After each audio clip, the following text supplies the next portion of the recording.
오늘도 우리 사는 이야기 찾아주셔서 감사합니다. 사연자분이 보내주신 이야기 시작해 볼게요. 정말 할 만큼 하고 나면 미련이 남지 않는다고 하던 그 말뜻을 이제는 알 것 같습니다. 전 30대 중반 여자입니다. 그리고 남편의 외도로 이혼한 지는 이제 2년쯤 되었네요. 마침 오늘 낮에 있었던 일이 생각나 글을 적어보네요. 전 남편과 저는 취업준비 카페에서 만나 스터디하면서 알게 된 사이였습니다. 서로 목표하는 바가 같았기에 얘기도 잘 통했고 자주 만나 같이 공부하면서 친해졌죠. 조금씩 가까워지다가 결국 사귀기로 하여 연애를 시작했습니다. 둘 다 그렇게 넉넉한 집안은 아니었기에 스스로 뭔가를 해내야겠다는 부담감이 절실함으로 바뀌어 정말 열심히 했습니다. 결국 저는 정말 좋은 곳에 취직했고 전 남편은 저보다 1년 후에 원하던 곳에 취직을 했습니다. 정말 물심양면으로 열심히 도왔습니다. 그걸 고마워했기에 남편도 저에게 너무나도 잘했고요. 무리 없이 결혼했고 결혼한 해에 아이도 생겨 정말 행복한 나날들만 있을 줄 알았습니다. 애도 낳고 이듬해 또 임신을 하게 되다 보니 더 이상 휴직하는 것도 눈치가 보이고 힘들어 결국 육아휴직 수당만 다시 받고 권고사직 쪽으로 얘기가 되어 저는 전업주부가 되었습니다. 그토록 힘들게 노력해서 이뤄낸 것이었지만 두 아이의 엄마로 살고 싶은 마음이 더 컸나 봅니다. 섭섭하기보다는 앞으로 더 행복하게 살아야겠다라고 생각했죠. 저도 밖에서 일을 해봤기에 힘든 것을 잘 알고 있었습니다.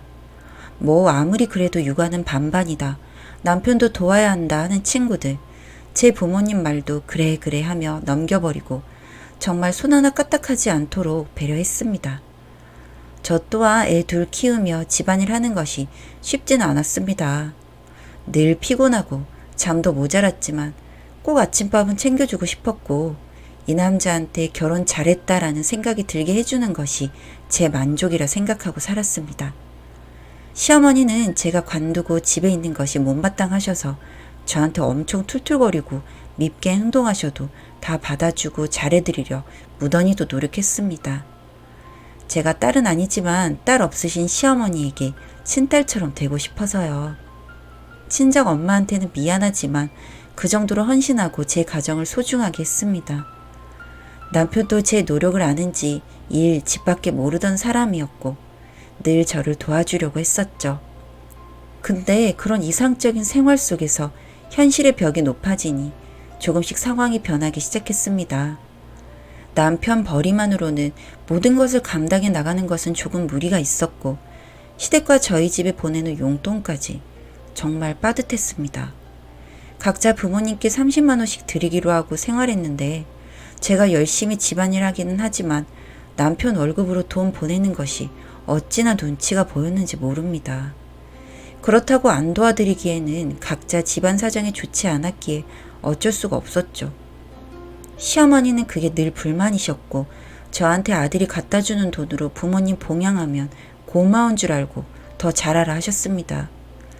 제가 노든 것도 아니고 충분히 기분 나쁠 법했지만 제가 그러면 더 상황이 안 좋아질까 그냥 꾹 참았습니다. 알겠다고 하면서요. 도시에서 아이들 키우면서 가정 지켜나가는 것이 쉬운 일이 아닌 것을 저도 알았으니까요. 맨날 발버둥 쳐도 제자리인 상황에 남편도 조금씩 지쳐갔는지 다정다감했던 모습은 없고 남들과 저를 비교하기 시작했습니다. 누구는 뭐 장인 장모 덕으로 뭐 했다더라. 아님 아내가 뭐 어떻게 했다더라 등등. 듣고 있자면 제 마음도 너무 답답했죠. 한 번도 그런 생각을 해본 적 없었는데 너무 죄송스럽게 나는 왜 가난한 집에 태어났을까 라는 못된 생각까지도 그 순간 하게 되었습니다. 금방 제 자신을 혼내며 그딴 생각은 하는 게 아니라고 스스로 되뇌어도 제 자신이 너무 초라했죠. 그렇게 4년을 버티고 애들도 둘 다 어린이집에 보낼 수 있게 되자 저는 얼른 돈 벌어야겠다는 생각이 섰습니다. 남편에게도 말했고 그러는 게 좋겠다고 얼른 나가라 했죠. 근데 쉽지 않았습니다. 경력도 단절되어 제가 원하는 분야 쪽에서 일하는 건. 그래서 관련도 없고 월급도 작은 곳에 취직할 수밖에 없었습니다. 그렇게라도 돈을 벌 수 있다는 사실이 기뻤습니다. 갈수록 일이 너무 고되었습니다. 돈 아낀다고 산후조리도 제대로 못해서 그런지 앉아만 있어도 허리가 너무 아프고 뼈마디가 쑤시고 장시간 같은 자리에 앉아있는 게 쉬운 게 아니었고 집에 돌아오면 또 제2의 출근이 기다리고 있었습니다. 아이들 케어부터 집안일까지. 늘 제가 하던 일이고 남편한테 부탁 한번 한 적이 없는 터라 그냥 당연히 제가 할 거라 생각하고 습관이 되어 손도 까딱 안 하더군요. 그렇게 집안일에 밥 차려주고 애들 씻기고 잠들라 하면 벌써 11시가 다 되어가는 시간. 또 몇 시간 자다가 6시면 일어나야만 했죠. 그런 힘든 생활을 6개월 하는 도중에 이혼하자는 소리를 들었습니다. 정말 청천벽력 같은 소리였습니다. 뭐 싸워본 적도 없고 아무 낌새도 몰랐고 그냥 저는 열심히 살기만 했을 뿐인데 갑자기 이혼하자고 하니 저는 그냥 벙쪘습니다. 알고 보니 다른 여자 만나고 있었습니다. 약사였고 이미 시어머니한테도 인사시킨 것 같았습니다.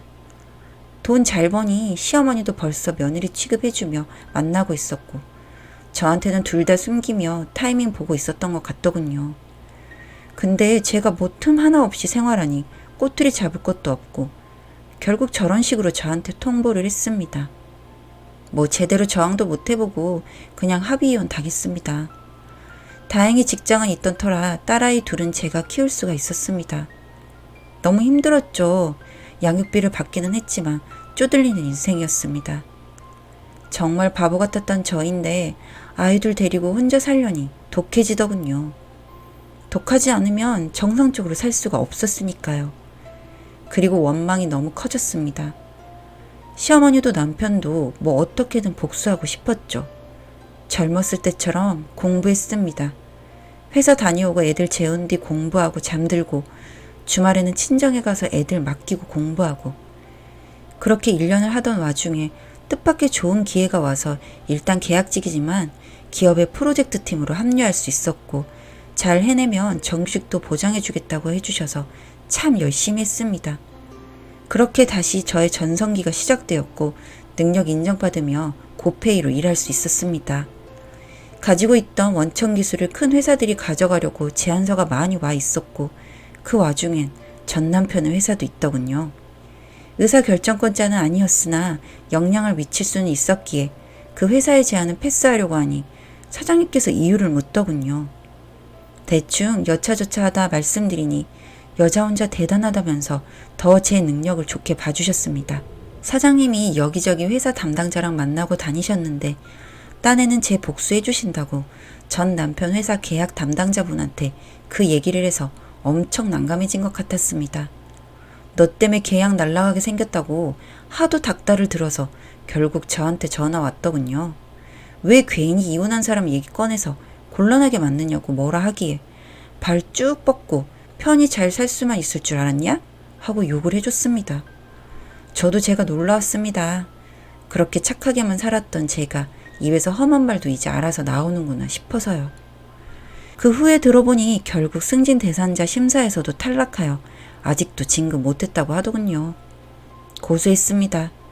제가 더 앞서가고 싶었습니다. 가정을 지키고 싶어서 포기한 커리어를 내가 맘만 먹으면 너 넘어설 수 있다는 거 확실히 보여주고 싶어서요. 그때 이후로 저는 계속 승승장구했습니다. 노력하면 노력한 만큼 보상을 받는 회사 시스템도 저와는 잘 맞았고 그게 동기부여가 되어 주위에도 긍정적인 영향을 끼쳐 나날이 커갔습니다. 뭐 이쯤 하면 승부는 이미 결정난 것이었죠. 그리고 오늘 낮에 전 시어머니한테 전화가 왔습니다. 아가 잘 지내냐고요. 일체 애들도 안 궁금해하시던 분이 웬일인가 싶었습니다. 애들 때문에 전화하셨어요? 애들 잘 있습니다. 딸만 둘이라고 아들 낳으라 그렇게 성하시더니 손자는 생기셨고요. 물으니 아들은커녕 생일상도 못 얻어먹는다고 한풀이 하시더군요. 너처럼 예의 바르고 시애미한테 잘하는 애 없는데 내가 눈 뒤집혔었다고요. 지금 며느리 약사라고 몸에 힘주고 집도 가까운데 찾아오기는커녕 전화도 한 통 제대로 안 하고 집안일도 반반 생활비도 반반 아주 찔러도 피 한 방울 안 나올 것 같다고 흉보셨습니다. 요새 땡땡이 아침도 못 얻어먹고 다녀서 삐쩍 골았다면서요. 그래서 자기가 애들도 있는데 다시 재결합하는 게 어떻겠냐고 물었더니 제가 안 받아줄 거라고 자신 없다고 했다네요. 그래서 본인이 직접 전화했다고요. 한번 만날 수 있겠냐고 하시기에 볼 일 없다고 했습니다. 애들 아빠야 애들 볼 권리 있으니 어쩔 수 없이 정한 날 보여주는 거고 애들 보고 싶으면 그때 보시고 저는 앞으로도 볼 일 없을 것 같다고 하니 그래 미안하다 하면서 끊으시더군요. 늙음하게 며느리한테 천대받고 무시당하니 이제서야 제 생각 나신 것 같았습니다. 애들 아빠한테 바로 전화해서 앞으로 이런 전화 오지 않게 해달라고 못 박았죠. 그러니 왜 이리 독해졌냐고 너답지 않다고 하기에 웃기는 소리 하지 마라. 나 이렇게 만든 건 당신 내고 덕분에 이렇게 잘 산다. 평생 구질구질하게 살림하며 주는 돈 받으며 눈치 보며 살 뻔했는데 고맙다고 해줬습니다. 그렇게 끊고 나니 2년 동안 쌓여있던 응어리가 풀리는 것 같네요. 정말 무던히도 열심히 살았습니다. 마른 하늘의 날벼락처럼 이혼당하고 능력 없고 돈 없는 쓸모없는 애 취급당하다가 이렇게 되기까지 참 많이 울고 힘들었네요. 잘 크고 있는 나의 아가들이 저를 어떻게 생각해 줄지는 모르겠습니다만 지금은 엄마가 최고라고 맨날 해줍니다. 더욱더 힘내서 살아야 할 것 같네요. 오늘 낮에 전화 받고 속 시원하게 뱉고 나니 전에 살았던 인생이 불쌍하게 느껴져서 한번 끄적여 봤습니다. 읽어주셔서 감사합니다. 사연은 여기까지였고요. 우리 사는 이야기 시청해주셔서 감사합니다.